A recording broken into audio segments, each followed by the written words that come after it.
Hello, I'm Andra, a Youth Climate Summit Ambassador for Northern Ireland. For today's Careers Conversation, Youth Climate Summit Ambassadors and London School Eco Network members Aimee, Aardash, Caroline, Max and Lucie will interview a diverse range of sustainability professionals. We will hear from people working for charities, City Harvest, and students organising for sustainability, recycling company Terracycle, Marks & Spencer's, Lego, and Intercontinental Hotels Group. They will also be talking to founder members of Friends of the Earth UK and an artist. Hello everyone, and welcome to this Youth Climate Summit 2020 Careers Conversation. I'm Dr. Jessica Tipton. I'm a secondary teacher of languages and founder of the London Schools Eco Network, and I will be your host this lunchtime. For this session, we have Youth Climate Summit ambassadors Aimee and Aardash, interviewing 4 sustainability professionals working in very different sectors. So first up, we have Nikki Tadema, who is Chief Operating Officer at City Harvest. We have Zoe Mountford, Lead Sustainability Manager at Marks & Spencer's. We have Alan Stevens from the Media Coach Reputation Management Company. And finally, we have Andrew McMullen, who is Director of the Environmental Impacts Team at Lego. So if I could first invite each of our panelists to give a brief introduction to what they do now and how they got into it. And we will start with Nikki. Hello, everybody. Nikki Tadema. I'm the COO of a very cool charity based in West London called City Harvest. We basically rescue huge amounts of surplus food week in and week out to feed people that are not as privileged as the majority of us and can't actually afford to eat. We support 300 different charities in London. So the best way of putting it is we're actually sort of the delivery Ocado model of the charity world. So we get in fantastic food from all sorts of food manufacturers, from innocent smoothies to Marks & Spencer's. I mean, the list goes on and on and on. In turn, I have 15 vans on the road that operate day in and day out, delivering as much food as we possibly can. So for an example, this week we fed 200,000 people in food. So it's equivalent to, a lot of vans and a lot of food. My background has always been food, 28 years. Originally was a chef and then went into food, every side of food you can imagine, from food development to chefing to also running my own consultancy for many years. And then about 18 months ago, I was approached through a friend to meet Laura Winningham, who is our CEO, to come and have a look and see if there's anything I could help with her operationally. I came in for one day, I packed up my own company, and I started here as a COO 2 weeks later. So I have a very, very lovely job. And also it's helping hundreds of thousands of people week in and week out. Amazing. Thank you, Nikki. And Zoe. Hi, thanks, Jess. So my name's Zoe Mountford. I am Lead Sustainability Manager at Marks & Spencer, working in our property group. So that is the group responsible for all of our buildings, whether that's shops, offices or warehouses. As part of that job, I'm responsible for a variety of projects, including our work to deploy more solar panels across our stores, to delivering a trial for electric vehicle charging points in our car parks, and working out what net zero carbon means for the property group. I've been at Marks & Spencer for 5 years, always in the retail and property area. And prior to that, I was at a small sustainability consultancy advising on sustainability in big warehouses, so big sheds. I started my career at PwC on their graduate scheme, which was management consultancy. So it was a great intro to business across a variety of sectors and projects, but always knew I wanted to focus on sustainability, hence my career to date. In terms of my education, I am a geography graduate and a big advocate of any geography graduates, as most people will tell you when they speak to me. And I did a master's in renewable energy, enterprise and management at Newcastle University.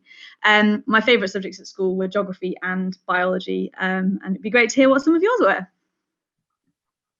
Brilliant, thank you, Zoe. And Alan. Alan Stevens. I feel I'm in very exalted company. I've only got a sort of humble story myself. I started off, I suppose, in environmental issues over 50 years ago. I'm really very old. And back in the late 60s, I read a book called Silent Spring by Rachel Carson. Made a massive impression on me. It was written in the early 60s. 1970, I started an ecology degree because I was kind of obsessed with environmental issues. And then in 1971, I was involved in the setting up of Friends of the Earth UK, involving some stunts where we put non-returnable bottles outside Schweppes and all sorts of other jolly japes that started getting people interested in environment. It was way too early to get a lot of people involved, but I've been involved in environmental issues ever since, running Friends of the Earth groups and so on. I was a consumer journalist for many years for Which magazine, and that involved a lot of looking at the impact of consumer goods on the planet. And since for the last 20 years, I've run my own reputation management company. And one thing that I do a lot of is advising companies about the sorts of things they should do to be sensible and sustainable organisations. Brilliant. And finally, Andrew.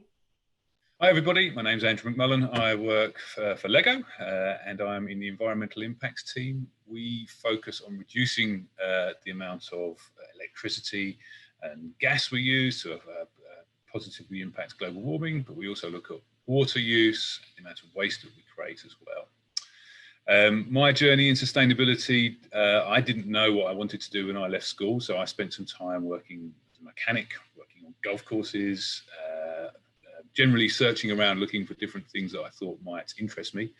I eventually trained myself in mechanical engineering, so I looked into building controls and things, and I didn't really realise the issue of climate change until I was probably in my mid-20s, and then I realised that some of the skills that I had could positively impact that, because that was something that worried me at that time. And that's how my career has developed ever since. I've looked for ways to use the skills that I had to positively impact the climate. Brilliant. What a super array of different professions represented here today. So if I could now ask our ambassadors to just say a few words about themselves, perhaps what they're studying, what they might be interested in doing. So if we start with Aimee. Hi, I'm Aimee. I'm 13 years old and I live in the West Midlands, and I am very into geography and science, but I would like to be a doctor when I'm older. But I'm also doing a competition called Solutions for the Planet, and it's where you come up with a big idea to help save the planet, and me and my team are currently national finalists, so we will be doing that in a few weeks' time. What's your project on, Aimee? It's an app called ASAP, and it's for trying to reduce the amount of non-recycled plastic in packaging. So it's trying to get people to make the right decision on what they're purchasing at the supermarket. Wow, sounds really useful. Impressive stuff. And Aardash. Hi, I'm Aardash. I live in London and I'm 16. I'm studying at A-level biology, chemistry, maths and German, and I want to become a wildlife vet in the future. Super. Okay, so let's see if Aimee, you might have a question to start us off for Nikki. My question is, what is your company doing to help the climate crisis? Well, I mean, apart from saving a lot of food, you'll probably all know that food is one of the biggest carbon polluters in the world. So we sort of do three different elements: obviously saving food, feeding people that need it, and then weekly we're offsetting about saving 180 tons of carbon weekly, just from ensuring that this amazing, healthy, lovely food that is going to landfill doesn't make it there. Brilliant. Aardash, have you got a question for Zoe? Yeah, so I just wanted to ask, why is the environment important to you? Why did you get involved in your current job? So in terms of why I got involved in my current job, I think the real answer to that is the opportunity to do things at scale. M&S have over 600 stores. Therefore, if you can land an initiative or a project across all those stores, then the impact you can make is fantastic, and that's what really gets me motivated. I think the challenge of that is that it's a lot of hard work to be able to land something at scale. And why do I get involved, and why is it important to me? I think I want to get out of bed in the morning to do something that I think makes an impact and makes a difference. And I'm really passionate about the natural world. I secretly wanted to be a National Geographic photographer when I was at university, but I realised you had to wait a very long time for a lot of the animals to arrive anywhere. So I decided I didn't have the patience. But to be able to do something which plays its part in trying to protect the natural world is something that's really important to me. So. And Aimee for Alan. My question to you is, how would you describe climate change in one word? Disastrous. Is that it now? We're done? Aardash for Andrew. So working at Lego, obviously Lego is made of plastic. So how is that environmentally friendly? How does Lego make that environmentally friendly? Good question. So in a way, we're quite lucky that although we make Lego bricks out of plastic, they do last for a long time, so they can be passed on for others to use. However, they do use oil-based plastic, and we don't want to use that in our core materials. So we spend an awful lot of time looking to find a material that's just as good as the plastic we use today that can come from a sustainable material. We have had some success, so we have got some plastic pieces in our sets that come from plants. And now if I could see if Aimee would like to pose a question to any of our panelists, and then we'll do the same for Aardash. My question to Andrew is, why do you like your job so much? What makes it better than any other job you could have done? Well, I'm lucky in that the main purpose of Lego is play, and to get kids to be playful around the world. We truly believe that if you spend a lot of time being playful, you'll be more creative, and then you'll be able to solve the problems of tomorrow. What I didn't realise when I joined Lego, I've only been here for less than 5 years, is that they want me to be playful too. So it's not just us helping for kids. They think that I will be a better worker if I spend time being creative, being playful. So we do get to do that here. We don't just play with Lego bricks, we are playful. We did a competition the other day where we had to draw a creature with 8 legs and 21 eyes and things like that. So we're playful in 1,000 different ways, but it's all about firing off those neurons and getting those creativity juices flowing. Great. Oh, sounds fun, doesn't it? Aardash, have you got a question for another panelist? Yeah, so my question to Alan is, as a speaker / working with the companies that you do, how do you help protect the environment? It's a very good question. My business is really communication.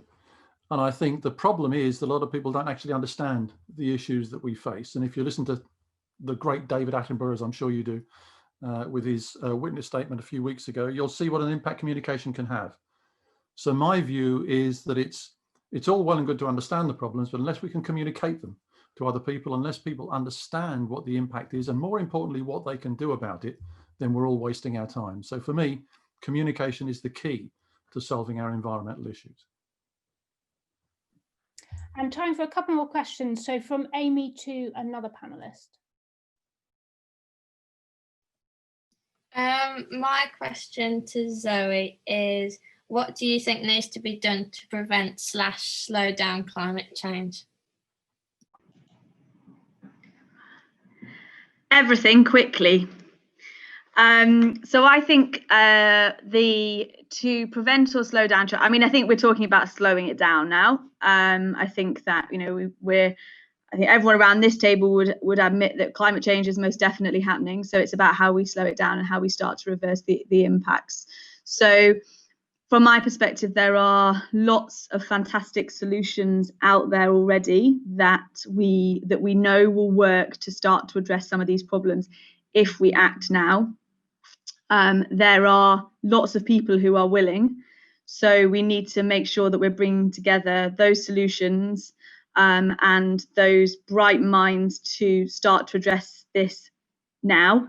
I think that'd be my first sort of point on that. And I think also to be able to link with that policy and business models and other mechanisms that make sure that we can go in the right direction, because I think the solutions and the ideas are out there. We just need to land some of them and land them fast.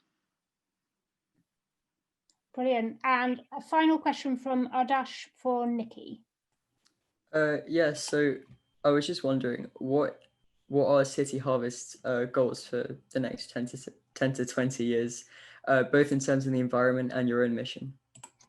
Ooh, 10 to 20 years. In the charity world, we tend to plan every year on year because everything is based on funding. I mean, I think for me personally, our City Harvest model should be spread across the whole of the UK. You know, there's people in need absolutely everywhere. And, you know, I think the more, if you look at it from an environmental point, just one flag for me is in the UK, we throw out 1.8 million bananas a day.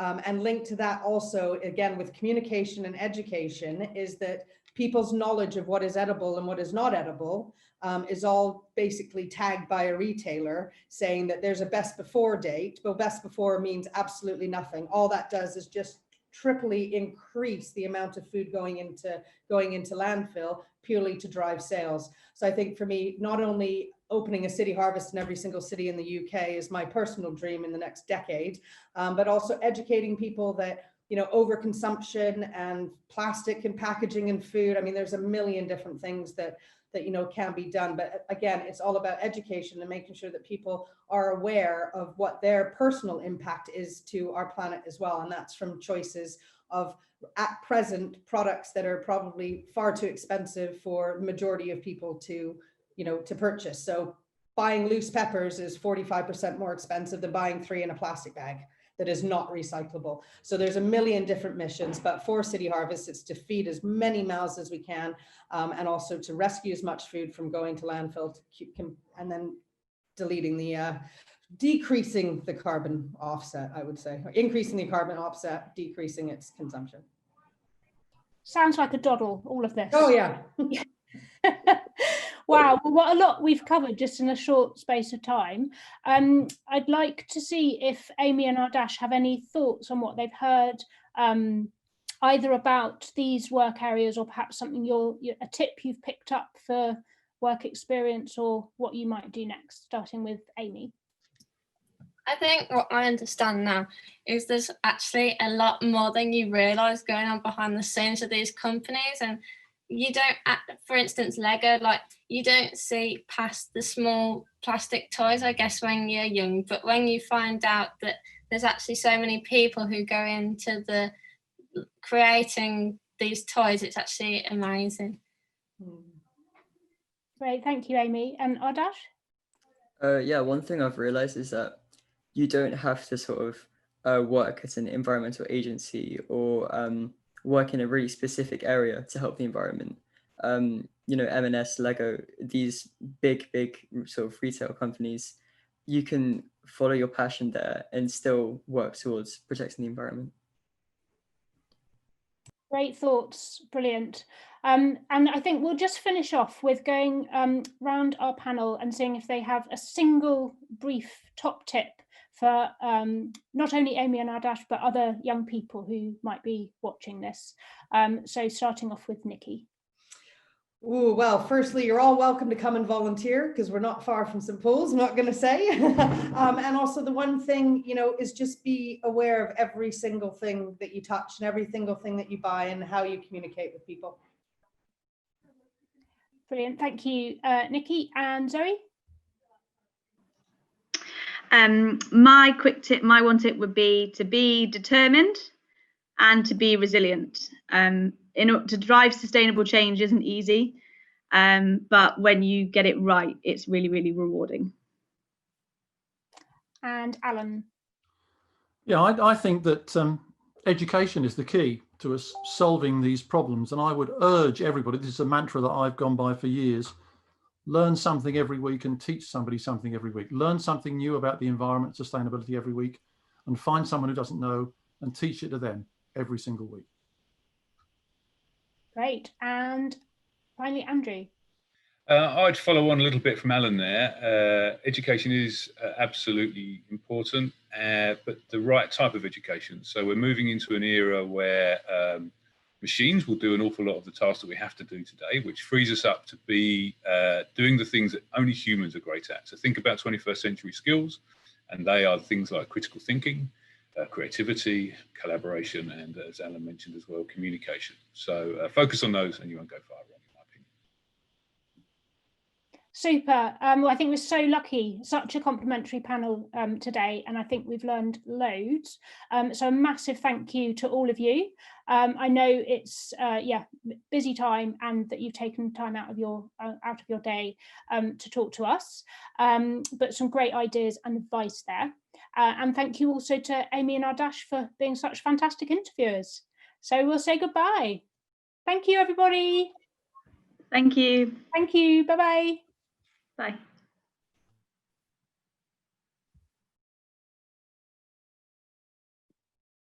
Hi, I'm Caroline. I'm 16 years old and I live in London.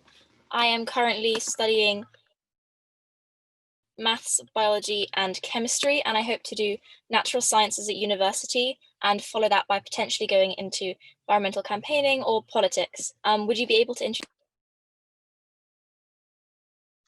Yeah, so hi, I'm Karina O'Gorman. I head up corporate responsibility at Intercontinental Hotels Group, supporting our Europe, Middle East, Africa and Asia region on all things environmental, sustainability and community impact, as well as doing all of our ESG reporting, so making sure that we're transparent about everything we do in our social and environmental governance.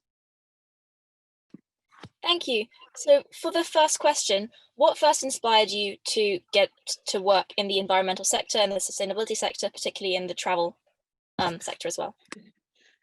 So I've had a bit of a career journey to get to this point. It was certainly when I was at school, these careers didn't really exist. They weren't things you were told about. So I wasn't fortunate enough to be able to study environmental sciences.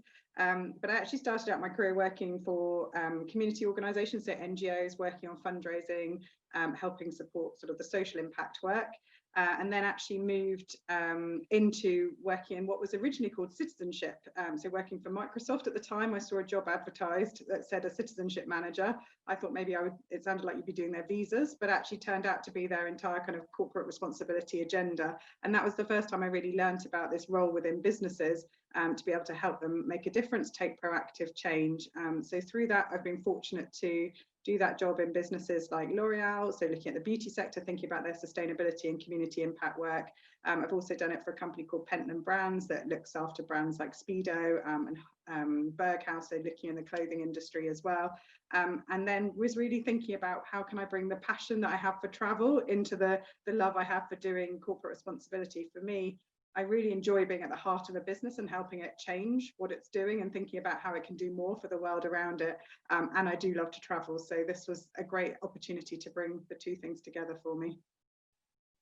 So you said you love change. What do you think is the biggest change that you've brought about in any of the companies you've worked for? I think probably just being on that journey of changing the interest in this area as an agenda. I mean, getting businesses talking about climate change, talking about climate risk, understanding that, you know, we can have a role to play in all of that. I think I've worked in some very big businesses, which are very complex organizations. So to be able to get to your executive level and have that conversation with them to say we need to be doing more and looking at this. I've been really excited that I've been able to do that in every business I've been in, and actually we've had those conversations and we've started to put projects and plans in place. So here at IHG right now, we've been able to set a science-based target earlier this year, which will help us in significantly reducing our carbon emissions and playing our part as part of the climate agenda. And also last year we were the first hospitality group to announce a change from the miniature hotel toiletries that you're probably used to seeing on your travels to switching to bulk format, to save obviously significant volumes of waste as well. So it's being able to challenge the way you've always done business or the way we've always thought things needed to be, having those open conversations, building the business case and then seeing those things come forward is great. Thank you.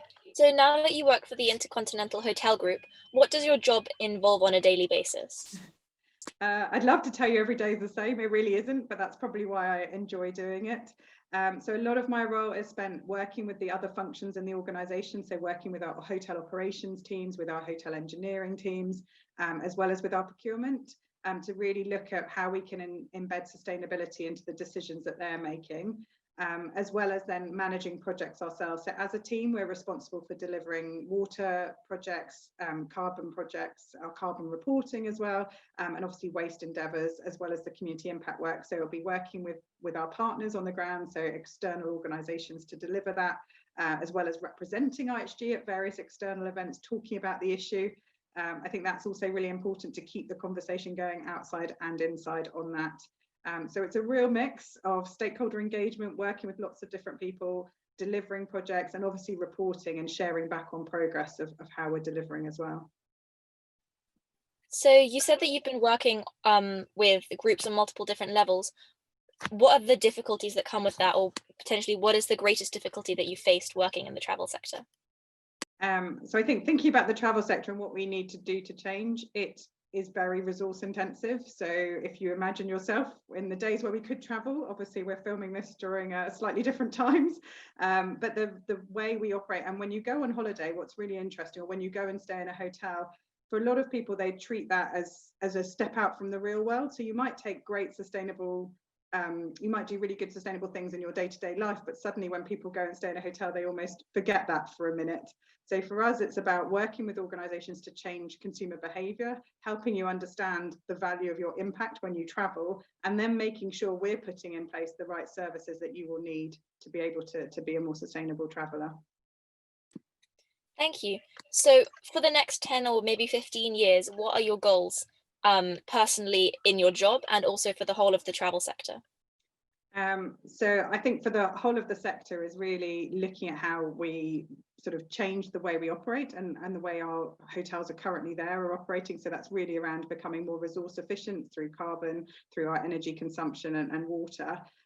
But actually thinking about the future, we're constantly building new hotels, new leisure destinations. Hospitality is an area that will continue to grow, and it grows through physical buildings. Where, you know, that is the reality. It's through places that you have to visit. So I think for the industry as a whole, it's making sure we're more sympathetic when those new things are being built, that we start with sustainability at the heart of those new builds in the future, really so that destinations are protected for generations to come, so that we do all have places to visit. And I think that really leads into what I would like to see personally as well. From, you know, hundreds of thousands of people are traveling every day and experiencing the beauty of travel. So for me, it's making sure that we play a pivotal role in helping ensure that sustainability and supporting the wider communities remains at the heart of that for the future. 2 more questions. Sure. Second to last, have you noticed that there are any differences between working in more developed and less developed countries? Is it potentially harder to enforce more sustainable practices in less developed countries, or have you not found that?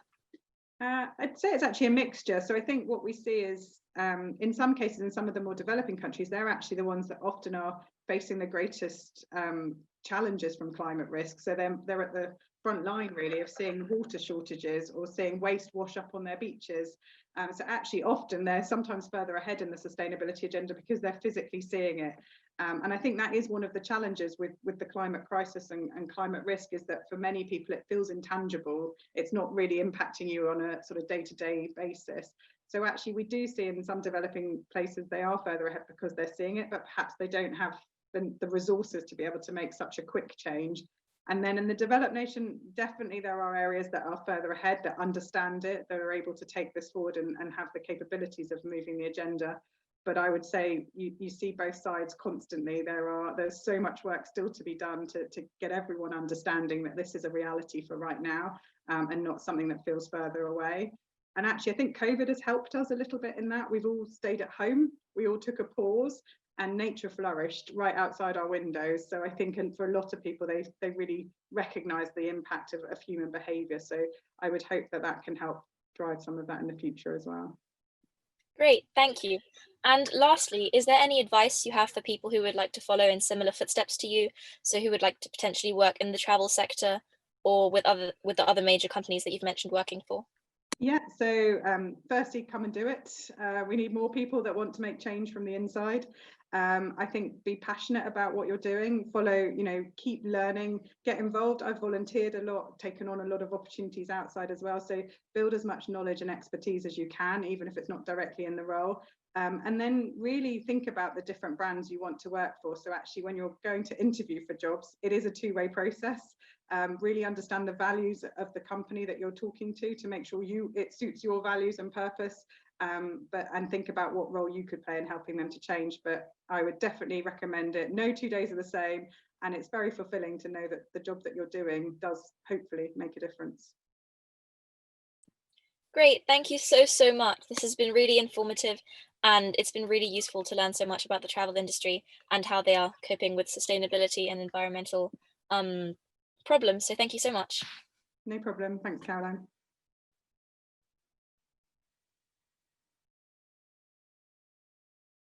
Welcome to another of today's Youth Climate Summit Careers panel with 3 more fantastic people working in sustainability. I'm Max and I'm 16 years old from Southeast England. I study arts, chemistry, maths and French, and I would like to work as something to do with trees or something to do with letting children get into nature a bit more. Now over to Lucie. Hi, I'm Lucie and I'm 11 years old from East Riding. My favourite subject at school is English, and when I'm older I would like to become a marine biologist. So please can I ask our 3 panellists to introduce themselves in the order of Rosie, Tom and then Katie. Hi, my name's Rosie Strickland. I'm creative director of a design agency called Disobedient Design. So I've worked for 10 years in the sustainability sector in organisations such as Greenpeace most recently and the Centre for Alternative Technology in Wales. And my work really spans climate change work, environment and arts and design. Nice to meet you all. Good morning, everyone. Good morning, Max. Hi, Lucie. My name's Tom. I work in the business development team at a company called Terracycle. And Terracycle recycles all sorts of weird and wonderful things like crisp packets, toothpaste tubes and coffee pods. So very nice to meet everyone. Hi everybody, I'm Katie. I am a senior project manager at SOS-UK. SOS-UK are Students Organising for Sustainability. We're an education charity putting students at the heart of sustainability. We do a lot of campaigns and programmes, and I work on a programme called Green Impact, which is all about engaging staff across universities and students' union, businesses, NHS trusts, etc., to engage with sustainability. We also run multiple student-led campaigns called Teach the Future and Mock COP26, and they're all about students leading and learning about sustainability. So that's me. Nice to meet you all. How does your work affect the environment? Ooh, well, in my work, I'm very careful about how my work affects the environment. As a designer, I often make things like flyers and posters and booklets and leaflets and that kind of thing. And when I'm doing that, I'm always really careful to use recycled paper and water-based inks, sustainable materials. That's one thing that I do. Another thing that I do is about messaging. So about talking to people about why they should change, why they should support sustainability and stop climate change. Yeah.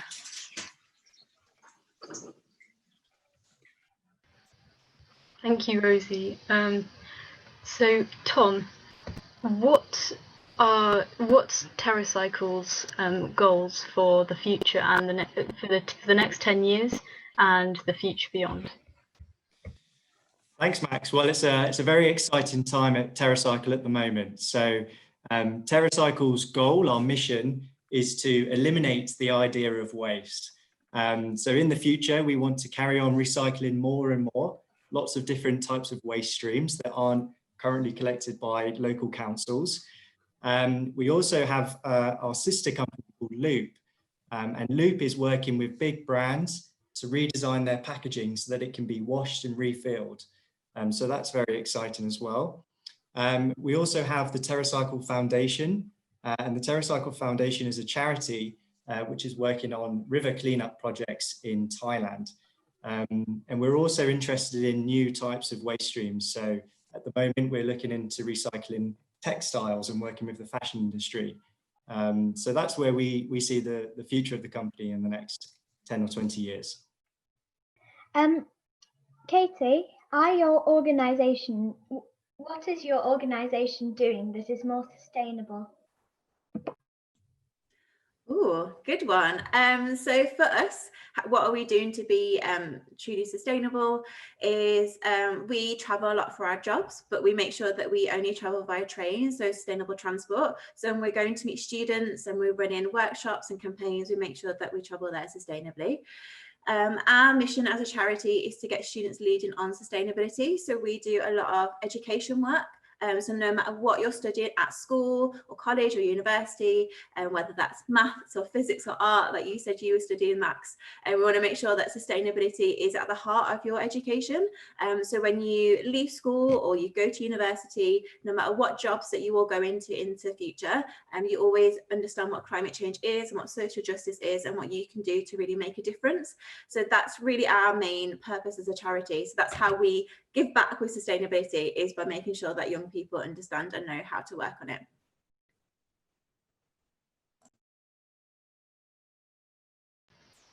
Thank you, Katie. So back to Rosie, what would you, if you could make somebody else do something more sustainable, what would you do to encourage those people?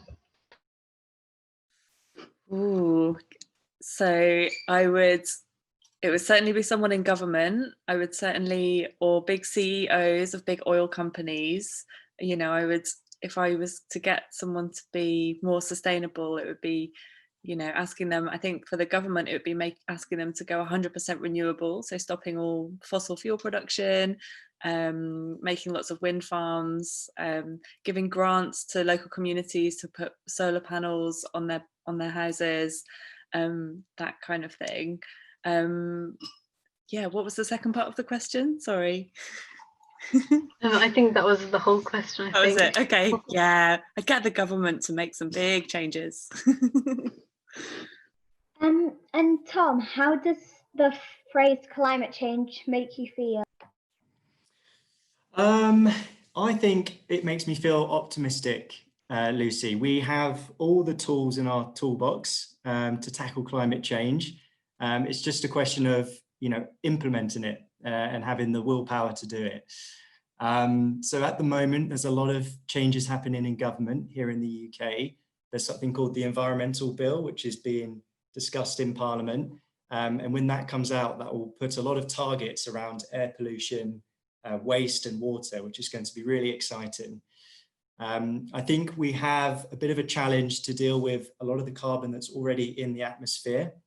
So it'll be really interesting to see what the government and what we do globally around reforestation, protecting biodiversity, and making sure we're not using as many pesticides and fungicides, which does bad things to the soil. That's really interesting, thank you. And now I'm going to ask Katie a question. And so, how can students get involved in SOS, and what benefits does it give them? There's so many opportunities for you as students to get involved with SOS-UK. So the first thing that you can do is you can volunteer for one of our main campaigns. So that's one of them is called Teach the Future, and that's where we're lobbying governments in the UK, so also so it's England, Scotland and Wales, to include sustainability and climate change within their education. So as I mentioned before, no matter what you study, you learn about it. So you can volunteer for that campaign. We also have COP26 coming up soon. So the climate of the Conference of the Parties that all governments come to every year to discuss climate change was cancelled in November. But we thought that climate action needs to happen right now. We can't wait another year for this conference to happen. So we have a group of over 300 young people from across the world volunteering to make this conference happen and to tell leaders about what you as young people want to do on climate action. So that's coming up in November. So it's really exciting that you can get involved with. And what was the second part of your question, Max? And what benefits does SOS give people? Yeah, so in terms of benefits then, so we do a lot of work across campus. So we support students to grow food on campus. You've got sustainable food that you can go and pick and grow yourselves. We then have a lot of volunteering that you can take part in. And the other benefits that you can give is I actually volunteered for myself when I was at university for SOS-UK, and that led me into my career now. So I would really encourage you that when you're at school, when you go to college, university, is to, if you can, to try and volunteer or to work in something that you're really interested in, because it really does lead you into a career that you find really interesting. So yeah, so definitely would encourage you to try as much as you can to see what's out there. I wanted to be a geography teacher, and that's what I wanted to do. And then when I started volunteering, I realized there's so many other things out there that you can get involved with. So I would 100% encourage anybody to try and research what's out there, what you're interested in, try and find volunteering or jobs to get involved with, and hopefully it'll lead you into the career that you find really interesting. Thank you. Can I now ask each of panelists for a top tip for young people listening who are interested in working? Sure. Would you like me to go, Lucie? Okay. So I think I've got two tips, I think, for young people interested in doing their bit for the environment. First is to recycle more. You probably expect that from me working for a recycling company, but really think carefully about what you're recycling at home. And if you're unsure, you can check on a really good website called Recycle Now, and that will tell you exactly what you can and can't recycle at home. So try and do your bit at home. And secondly, I'd say try and plant more if you can as well. If you don't have a garden, if you can't plant flowers in the garden, which are really good for the bees, you can volunteer with organisations like Trees for Cities. That's an organisation based here in London, and you can get involved in planting trees in communities and urban areas as well, which is really good to support local biodiversity. So plant more and recycle more. Hi, so my two tips for young people wanting to get into climate work and sustainability: do what you love. So I make art and design, so keep being creative. I think if anything, the world needs more creativity, and especially if it's creativity when you care about the planet and you care about nature. So keep being creative, and volunteering is fantastic. I got into my career through volunteering as well. That's a great opportunity. And if you can't volunteer, get some friends together. You know, if there's no organisations near you, get a few buddies who think and feel the same as you and form a little group, and maybe you can do something together. It's all about doing things together, be creative. Yep. And then my two top tips is carry on what you're doing now. The climate strikes last year that you all led on, I think, was a real turning point. I think governments really started to listen. We then had councils and NHS trusts started to declare climate emergencies because you told people that you thought that this was important. So carry on doing that. Talk to your teachers, tell them that you think climate change is important and you want to learn more about it. And talk to your parents about it as well. My parents didn't really know about climate change and social justice until I started speaking about it. So make sure that you speak to your parents and your friends about this topic, so we can start educating people and for people to understand that it's really important and we need to take climate action now. And secondly, kind of the same what Rosie said, just do what you love. If there's an area like you're interested in plastics, like there's so many different things out there that you can do to reduce your plastic consumption. If you're really passionate about social justice, there's so many different charities out there where you can really champion that and people's rights and access to food and education. So again, I think volunteering and just doing what you love is something that will really help you find your career path and what you want to do in the future. Thank you. These were very. It's been a very positive panel. Sometimes I think we can get quite down about climate justice, but this has really given me a lot of hope, especially like Tom's recycling and Rosie saying that we should do what we love, and Katie saying that we're already doing such amazing work. It really does pay off. Thank you. Thank you from me as well.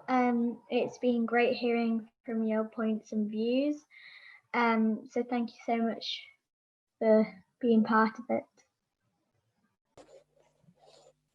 Hello and welcome to this careers conversation. I'm joined by Emer, Youth Ambassador, and Anne Terrell, Head of Environment at Tesco. Emer, you have some questions for Anna? Yeah, so Anna, I'd like to know, why did you decide to choose a job that helps the environment rather than any other global issue? So the environment is obviously super important, and I want to be able to have a positive impact in helping to bring about some of the changes we need to see, no more so than obviously climate change, which is affecting us all. So I'm very passionate about wanting to have a personal positive impact. Yeah, perfect, thank you. And what are Tesco's goals for the next 10 to 20 years? We have loads of commitments. So our biggest one is that we're committed to being net zero by 2050 and actually net zero by 2035 in the UK, which means we're doing loads of work in the background in order to get there, across our transportation, across our stores, about the renewable electricity that we use in our stores. So our climate commitments and ambitions are really important, but we also have other commitments, such as making sure that all of the forest risk commodities, so the ingredients that go into some of our products, don't come from deforestation areas. Yep. And do you think that supermarkets have the ability for massive change in the UK? Do I think sustainable markets? Supermarkets, sorry. Yeah, absolutely. I think retail and supermarkets play a really important role because they act as the bridge in between supply chains and how products are made, and actually how consumers interact with them. So I think supermarkets play a really important role in helping all of us kind of go on that journey. Mm-hmm. And Anna, how high up the agenda is climate change and plastic pollution for Tesco? It goes right to the top. So our CEO, our executive committee, even our boards are all really actively involved in sustainability issues, in climate, in plastic, all of that. So it's right the way top to bottom, bottom to top in Tesco. Brilliant. And is there anything that makes Tesco stand out from other supermarkets in terms of their environmental action? So really interesting fact, and I didn't know this until I joined Tesco quite recently. Tesco was actually the first company in the world to set science-based targets to achieve net zero back in 2017. Which is really, really cool, very, very progressive. So that's something I'm particularly proud of. But actually, Tesco always tries to take a leading role when it comes to sustainability topics, to kind of taking action on the environment. And it will definitely continue to do that in the future, which I'm really proud to be a part of. Okay, brilliant.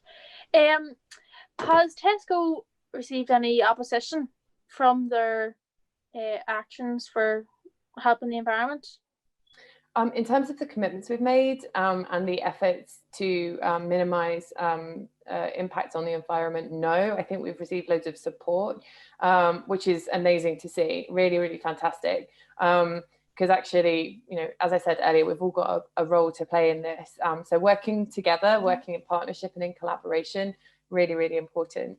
So no, loads of support for the environmental agenda. There's always more that we can be doing. And, you know, sometimes issues arise, particularly in other parts of the world in your supply chains that you have to sort out.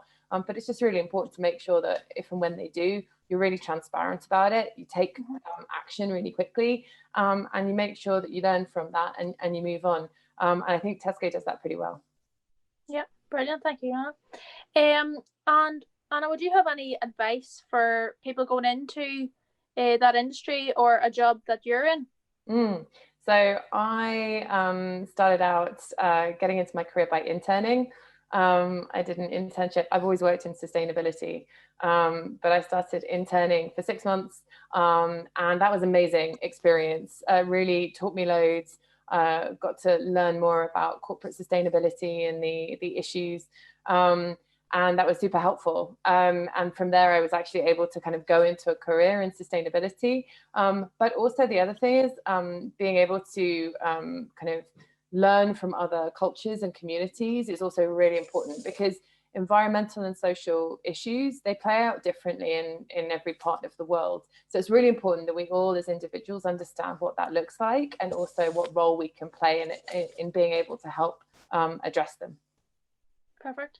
And Anna, would Tesco, some supermarkets have recently brought in like self-serving parts, or like cereals or shampoo. Would this be something that Tesco could look at? Yeah, I think it's really interesting. Part of our packaging strategy, we have the kind of the 4 R's, which is about reducing, removing, reusing, and recycling.